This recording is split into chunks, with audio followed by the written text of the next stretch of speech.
Hi hello YouTube family అందరూ ఎలా ఉన్నారు? బాగున్నారా? అందరూ టిఫిన్లు అవన్నీ చేసేసారా? ఒక 1 మంత్ నుంచి అయితే వీడియోస్ మీద అంత ఇంట్రెస్ట్ లేనట్లుగా అలా వీడియోస్ ఏం సరిగ్గా పెట్టట్లేదు కదా. ఒక 2-3 డేస్ నుంచి మళ్ళీ సరిగ్గా పెడుతున్నాను. అంతకుముందు సరిగ్గా పెట్టట్లేదు కదా, ఎందుకు, రీజన్ ఏంటి? అండ్ అలానే మా కన్నయ్యకి ఏజ్ ఎంత అని కూడా అడుగుతున్నారు. ప్రతి ఒక్కటి కూడా ఈ వీడియోలో మీకు ఆన్సర్ చెప్పేస్తాను.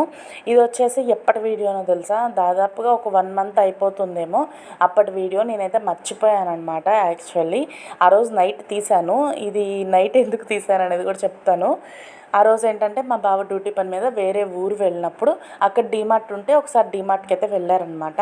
అలా వెళ్ళినప్పుడు అయితే మా బావకి ఈ బొమ్మ అయితే కనిపించిందంట. ఈ బొమ్మ మా వాడికి బాగా నచ్చుతుంది అని డిసైడ్ అయ్యి ఈ బొమ్మ అయితే కొనుక్కొచ్చారు. ఆయన అనుకున్నట్లుగానే చాలా అంటే చాలా బాగా నచ్చింది. ఇదేంటంటే నైట్ టైంలో కూడా లైట్స్ వెలుగుతూ ఉంటాయి, ఒక మ్యూజిక్ వస్తూ ఉంటుంది. రిమోట్ కార్ కాబట్టి వాడు ఇలా జస్ట్ ప్రెస్ చేస్తూ ఉంటేనే అటు ఇటు ఇటు అటు మూలలకు వెళ్ళిపోతుంది అనమాట.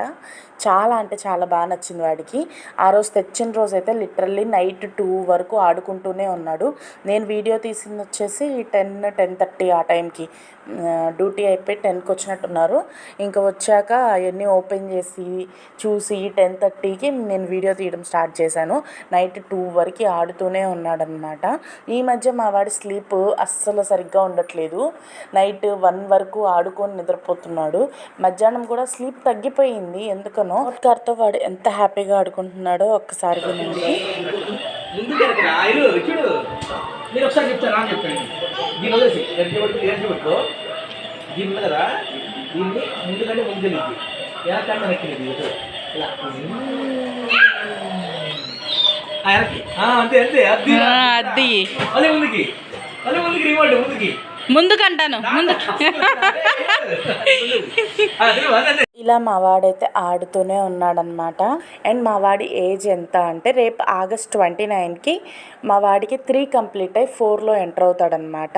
ఒక 1 మంత్ నుంచి వీడియోస్ సరిగ్గా ఎందుకు పెట్టట్లేదు, మధ్య మధ్యలో గ్యాప్స్ ఎందుకు ఇస్తున్నాను అని అంటే ఫుల్ మైండ్లో కన్ఫ్యూజన్ స్టేజ్ ఉందన్నమాట. చాలా డౌట్స్, అంటే ఇది చేయాలా అది చేయాలా అని ఉంటుంది కదా. ఇంకా మా వాడిని స్కూల్లో వేసేదాని గురించి, ఇంకా వేటి గురించో కాదు, మా వాడి గురించో నేను ఎక్కువగా అంత ఆలోచిస్తూ ఉంటాను. స్కూల్లో వేసే దాని గురించి ఎందుకు అంతసేపు ఆలోచించడం అని అంటారా? చెప్తాను. ఏంటి అంటే మా వాడు ఒక్క 10 మినిట్స్ కూడా మమ్మల్ని విడిచిపెట్టి అస్సలు ఉండలేదన్నమాట ఇంతవరకు కూడా. అంటే వాళ్ళ నాన్న అంటే అలవాటు, డ్యూటీకి వెళ్తూ వస్తూ ఉంటారు కాబట్టి. నేను అమ్మ వాళ్ళ ఇంటికి తీసుకెళ్ళినప్పుడు కూడా వాడు ఉంటాడు. నన్ను వదిలిపెట్టి ఒక్క 10 మినిట్స్ కూడా ఎవరి దగ్గర, మా అమ్మ వాళ్ళ దగ్గర కూడా అస్సలు ఉండడు. అలాంటిది ఇప్పుడు డైరెక్ట్గా స్కూల్లో వేస్తే నేను స్కూల్లో వెళ్ళి కూర్చోలేను కదా నేను. ఇప్పుడు అంగన్వాడీ అంటే వేరు, మనం వెళ్ళి కూర్చోవచ్చు, వాడి పక్కన ఆడిపించవచ్చు, పక్కన ఫ్రెండ్స్ని చేయొచ్చు, టీచర్తో కమ్యూనికేషన్ పెంచవచ్చు, ఇలా చాలా ఉంటాయి. అలా కాకుండా డైరెక్ట్ స్కూల్లో అంటే వాళ్ళు మనల్ని గేట్ వరకే రానిస్తారు, లోపలికి తీసుకెళ్తారు. ఇంకెంత ఏడుస్తాడో, లేకపోతే కొంచెం మైండ్ తిరిగిపోతుందన్నమాట. ఇంకా ఎక్కువ ఏడుస్తూ ఉంటాడు. ఎలా ఉంటాడో లోపల. వీడు ఏడ్చే ఏడుపుకి టీచర్స్ అంటే ఒక్కొక్కసారి నాకే కంట్రోల్ తప్పుతుంది అనమాట. అంత గట్టిగా ఏడుస్తాడు ఏడ్చేటప్పుడు మాత్రం. ఏడ్చి గొంతు ఎండిపోతుందా, టీచర్స్ ఎలా రియాక్ట్ అవుతారు, ఇలా చాలా చాలా చాలా ఆలోచనలు ఉన్నాయన్నమాట 1 మంత్ నుంచి. యాక్చువల్లీ వాడు అల్లరి ఎక్కువ చేసినప్పుడు త్వరగా స్కూల్లో వేయాలి నిన్ను అంటాను, కానీ ఇప్పుడు స్కూల్లో చేర్చే ఏజ్ వచ్చినప్పుడు మాత్రం స్కూల్కి వేయడానికి ఆలోచిస్తూ ఉన్నానన్నమాట.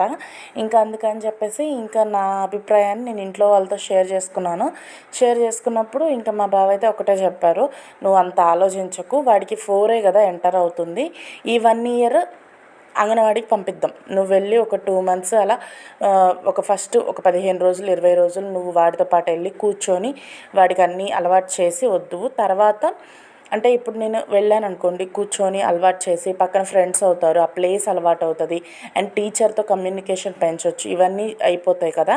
ఇంకా తర్వాత 20 డేస్ తర్వాత మళ్ళీ తీసుకెళ్ళి వాడిని లోపల వదిలిపెట్టి నేను కొంచెం ఎడంగా బయట వైపు నుంచొని చూస్తూ ఉండొచ్చు, మళ్ళీ సాయంత్రానికి తీసుకురావచ్చు. ఇలా ఒక 2 మంత్స్ గడిస్తే బాగా ఒక దగ్గర ఉండడం అలవాటు అవుతాడు, కూర్చోవడం అలవాటు అవుతాడు, అన్నీ మంచిగా అలవాటు అవుతాయి అని చెప్పేసి ముందైతే అంగన్వాడికి పంపిద్దామని డిసైడ్ అయ్యామన్నమాట. యాక్చువల్లీ లాస్ట్ ఇయరే అంగన్వాడికి పంపించవచ్చు. మీకు చెప్పాను కదా ఆల్రెడీ.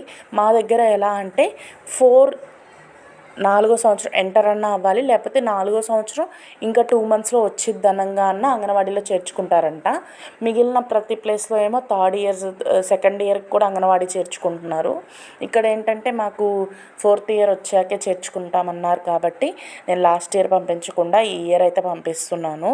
అయినా అనుకుంటాం కానీ ముందు డైరెక్ట్ స్కూల్ కన్నా కొంచెం అంగన్వాడీకి అలవాటు చేసి తర్వాత స్కూల్కి పంపిస్తే పిల్లలు అలవాటు అవుతారు. ఒక ప్లేస్లో కూర్చోవడం, టీచర్తో ఎలా మాట్లాడాలి అన్నీ కూడా అంగన్వాడీలో నేర్పిస్తారనమాట. ఇంతకీ మధ్యలో ఈ సేమియా గోధుమ రవ్వ ఎందుకు చూపించానంటే, డీమార్ట్ నుంచి నాకేం తీసుకొచ్చావు బావా అని అడిగితే ఇదిగో ఇవి తీసుకొచ్చాయని చెప్పి సరుకులు అయితే నా ఒళ్ళో పెట్టారనమాట. మరి చూడండి, నాకైతే ఆ వంట అదే వంట ఇంట్లో చేసుకోవడానికి ఇవే కదా కావాలి అని చెప్పి అంటున్నారు. ఒక్కొక్కసారి అనిపిస్తుంది నేనే ఎక్కువ ఆలోచిస్తున్నానేమో అని చెప్పేసి. బట్ అనుకుంటాను ప్రతి తల్లి కూడా ఇలానే ఆలోచిస్తుంది, మళ్ళీ అక్కడికి వెళ్ళాక ఎలా ఉంటాడు అది ఇది అని చెప్పి ఆలోచిస్తూ ఉంటాం కదా. బట్ అంగన్వాడీకి అయితే నాకు కొంచెం ఫ్రీగా అనిపిస్తుంది, అందుకే మళ్ళీ వీడియోస్ మీద కాన్సన్ట్రేట్ చేయగలుగుతున్నాను. ప్రతి ఒక్కరు కూడా వీడియో నచ్చినట్టయితే ఒక లైక్ ఇచ్చేయండి. అలానే ఈ వీడియో మీకు ఎలా అనిపించిందో కూడా కామెంట్ సెక్షన్లో తెలియజేయండి. కొత్తగా మా ఛానల్ని ఎవరైనా చూస్తుంటే ప్లీజ్ సపోర్ట్ చేయండి.